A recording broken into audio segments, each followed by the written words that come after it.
My brother didn't even look at me when he said it. He was talking to his attorney, this man named Fletcher, who had silver hair and a way of straightening his cufflinks before he spoke, like the gesture itself was supposed to intimidate you.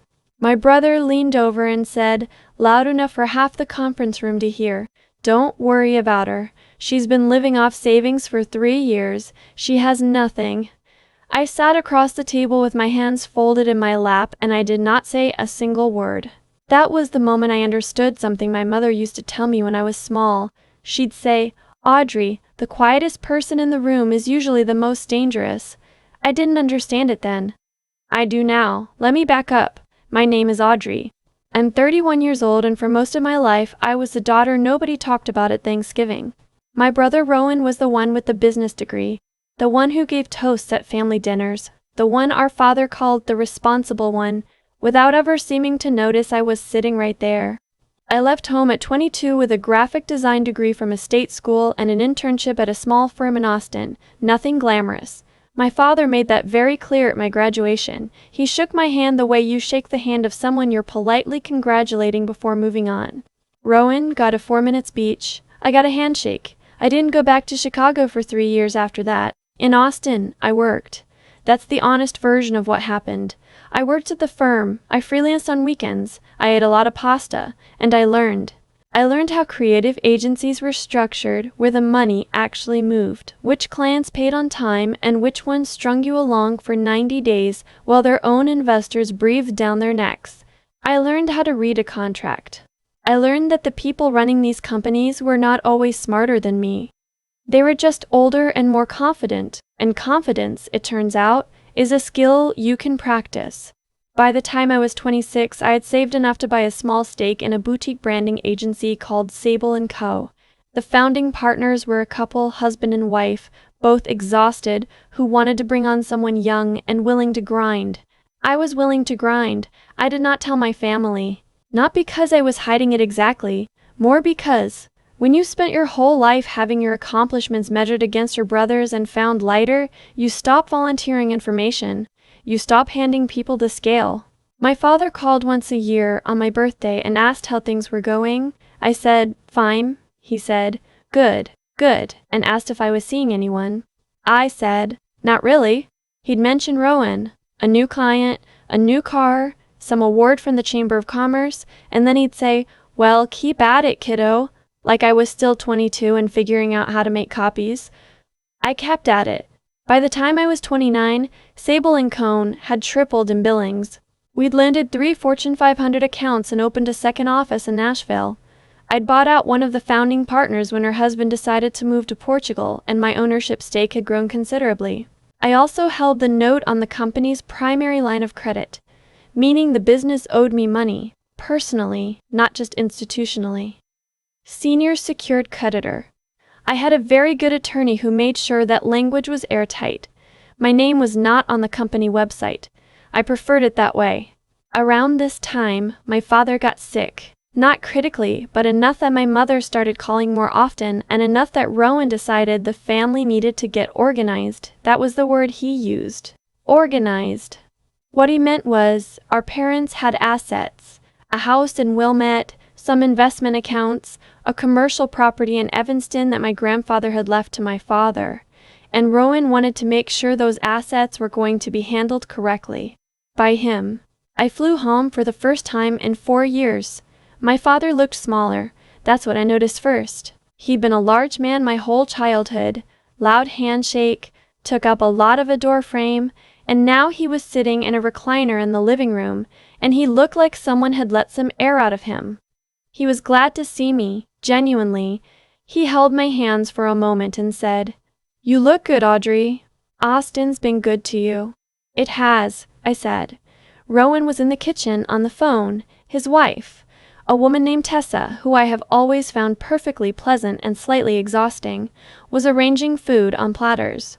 My mother was being my mother, which meant she was watching everyone carefully and saying very little. That night, over dinner, Rowan laid out what he called a family estate plan. Glossy folder, printed tabs, his attorney's letterhead on the cover page. He explained that given our father's health, it made sense to begin transferring certain assets. To avoid probate, To streamline things. He used words like liquidity event and stepped up basis in the same way he used to use SAT vocabulary in high school. Correctly, but louder than necessary. The plan, when I actually read it, had Rowan as executor, primary trustee, and the named manager of the Evanston property. My name appeared exactly once, and a clause about equal distribution of remaining personal property. Remaining. I looked at my mother. She looked at her plate. "Rowan," I said, "did you have an attorney review this from an independent perspective or just yours?" He smiled at me. "Audrey, I know you've been out of the loop, so I'm not out of the loop. I'm asking a specific question." Fletcher, the silver cufflinks attorney, shifted in his chair. He'd been invited to dinner, which I thought was an interesting choice. "Your brother has been managing the family's financial interests for some time," Fletcher said. "It made sense for him to take the lead on structuring this." "Managing," I said. "What does that mean, specifically?" Silence. That was the first time I understood what kind of meeting this actually was. Over the next 2 weeks, I started asking questions. Careful ones, quiet ones, the kind you ask when you already suspect the answer, but want to be certain before you say anything out loud. What I found was this. Rowan had been informally managing my parents' investment accounts for almost 4 years. He'd moved funds around, some of it legitimately, some of it in ways that were harder to explain. He borrowed against the Evanston property twice, without disclosing it to my parents fully. He'd used a portion of that money to fund a real estate venture of his own, which had underperformed. He hadn't stolen from them exactly, but he'd treated their assets like a float account, and when the real estate deal went sideways, he'd quietly restructured things so the exposure sat with them, not with him. My father didn't know. My mother suspected something, but didn't have the vocabulary for what she was looking at. I hired my own attorney, not in Chicago, in Austin, and I spent 3 very quiet weeks building a complete picture. I did not tell Rowan.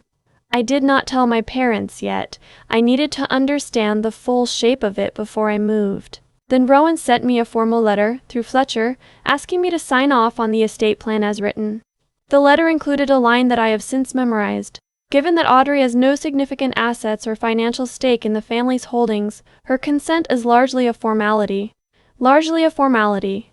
I called my attorney and said, "We're ready." The meeting was held at a firm on Michigan Avenue in a conference room on the 14th floor with a view of the lake. Fletcher had requested it. Neutral ground, he said, to finalize the estate documentation. My attorney's name is Simone. She is 44 years old, has an MBA from Wharton and a law degree from Northwestern, and she has the energy of someone who has never once in her professional life been talked down to without consequence. I'd worked with her for 2 years. I trusted her completely. We were there first. I wore a gray blazer and no jewelry. Simone wore navy and had a very thin smile when Rowan walked in. Rowan saw Simone and paused, just briefly. Then he recovered, shook hands, took his seat across from us. Fletcher sat beside him, arranging his cufflinks. "I didn't realize you were bringing representation," Rowan said, looking at me. "I didn't realize you'd been borrowing against Mom and Dad's property," I said. Funny how things come up. The temperature in the room changed. Fletcher started to speak. Something about the purpose of the meeting, the documentation, how this was simply about formalizing an existing arrangement. Rowan leaned over and said something to him in a low voice.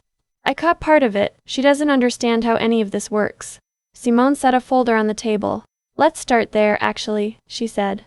"What Audrey understands." Inside the folder was a full financial audit of my parents' accounts over the past 4 years, every transfer, every reallocation, both loans against the Evanston property and the real estate venture Rowan had funded through them.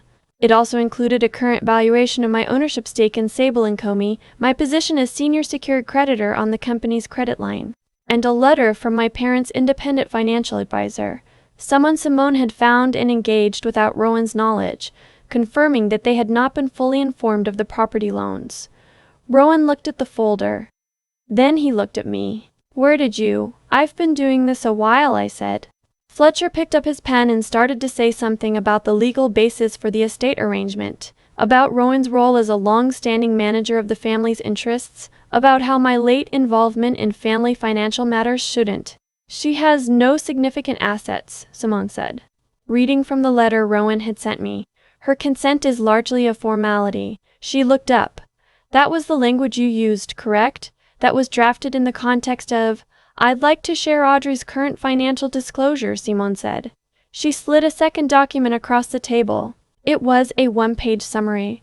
My ownership percentage in Sable & Co. My position as a secured creditor. The current valuation of both. Rowan's face did something complicated. Fletcher stopped adjusting his cufflinks. What I remember most is not the number on the page, it's the silence after it landed. Rowan is not a stupid man. He knew, looking at that document, that what he'd been assuming about me for 9 years was wrong. He'd built an entire strategy on the idea that I was the unserious one, the one who drifted off to Texas and been quietly surviving, the one who would sign whatever he put in front of her because she didn't have the standing to argue. He'd built a legal framework, a family narrative, 4 years of financial maneuvering, all of it resting on the assumption that I was exactly who he'd decided I was at age 17. And I'd let him, not because I was afraid of him, because I was waiting for him to finish building the trap before I showed him the door. He tried to recover. He said the estate plan could be revised, that he'd always intended for things to be fair, that the property loans were going to be repaid. He had a timeline. Fletcher nodded along, but his posture had changed. He was no longer a man performing authority. He was a man calculating distance. There's one more thing, Simone said. She slid a third document across the table.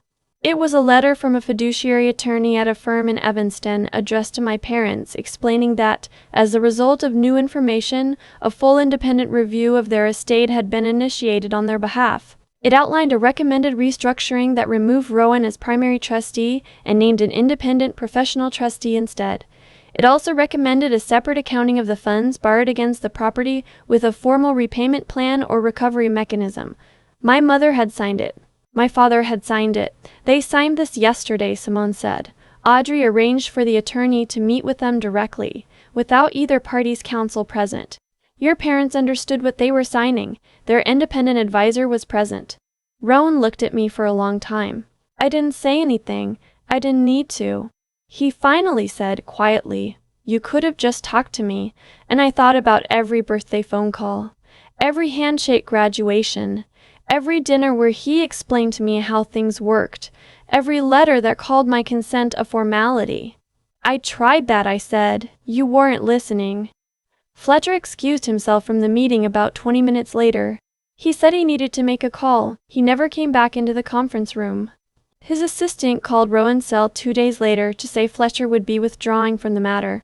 I don't know what specific calculation he made, but attorneys have their own reputations to consider, and the shape of what Rowan had done to my parents' accounts was the kind of shape that attracts scrutiny. The estate was restructured over the following 6 weeks. The independent trustee, a woman named Dr. Patricia Walsh, who worked out of a firm in Evanston, was formally appointed. The Evanston property loans were documented and Rowan signed a repayment agreement. No lawsuit was filed. My parents didn't want that, and honestly, neither did I. What I wanted was for the accounts to be clean and for my parents to be protected, and that's what we got. My father called me the week after the meeting. He didn't say a lot. He said, I didn't know you'd build something like that. I know, I said. I should have been paying attention. I let that sit for a moment. Yes, I said. You should have. He was quiet. Then your mother always said you were the one to watch. I laughed a little. She was right. People ask me sometimes, friends, colleagues who know the rough outline of the story, whether I was angry. Whether I went into that conference room wanting to humiliate him. Honestly, no. I went in wanting it to be over. I wanted my parents' money to be safe. I wanted to stop being the person in my family who was quietly dismissed as irrelevant. I didn't need Rowan to apologize or to feel bad or to acknowledge anything publicly. I just needed the situation to stop. What I have learned across 9 years of building something real while my family assumed I was barely getting by is that the most powerful thing you can have is information that other people don't know you have, not to use as a weapon. Just as a foundation, you build on solid ground and you wait.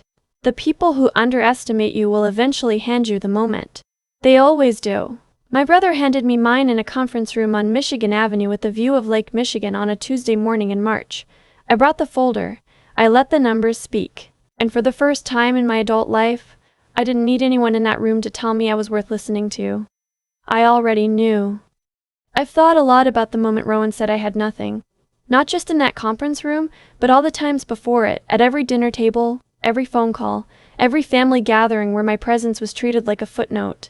And what I've come to understand is that people who dismiss you aren't usually lying about what they see. They're telling you the truth about what they chose to look at. Rowan looked at me and saw the same girl who left Chicago at 22 with a design degree and a carry-on suitcase. He never updated the file. That wasn't cruelty exactly. It was laziness. The lazy assumption that the person who left without fanfare must still be wandering. And that laziness is what cost him everything he thought he'd secured. That's the thing about cause and effect that nobody talks about enough. It's not dramatic. It doesn't announce itself. It just accumulates. Every year Rowan moved my parents' money around without full disclosure. Every time he assumed I wouldn't notice. Every letter drafted with the phrase, largely a formality. Those were all choices. And choices stack. By the time we sat down across from each other in that conference room, the stack was already complete. I didn't build a trap. I just kept records while he kept going. I think about the ethics of what I did sometimes.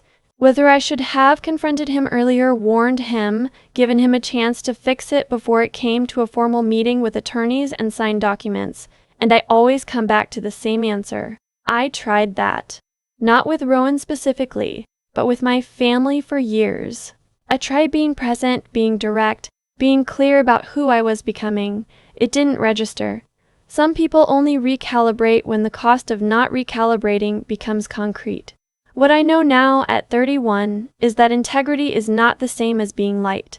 For a long time, I confused the two. I thought that if I built something real, someone in my family would eventually notice, and that noticing would feel like acceptance.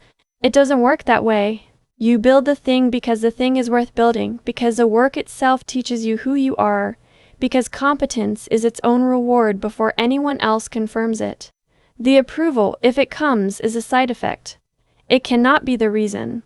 And the intelligence piece, the part about actually knowing your contracts, your equity structure, your legal standing, that saved my parents more concretely than any emotional confrontation ever would have. Simone didn't walk into that room with feelings. She walked in with 3 folders. That's what I want anyone to take from this. Your mind is the most protective thing you own. Sharpen it not because you expect to need it, but because you will. Rowan shook my hand when we left the building that day. It was brief and a little stiff, and neither of us said much. I don't hate him. I think he's a man who got very comfortable operating in a world where he'd already decided who everyone was.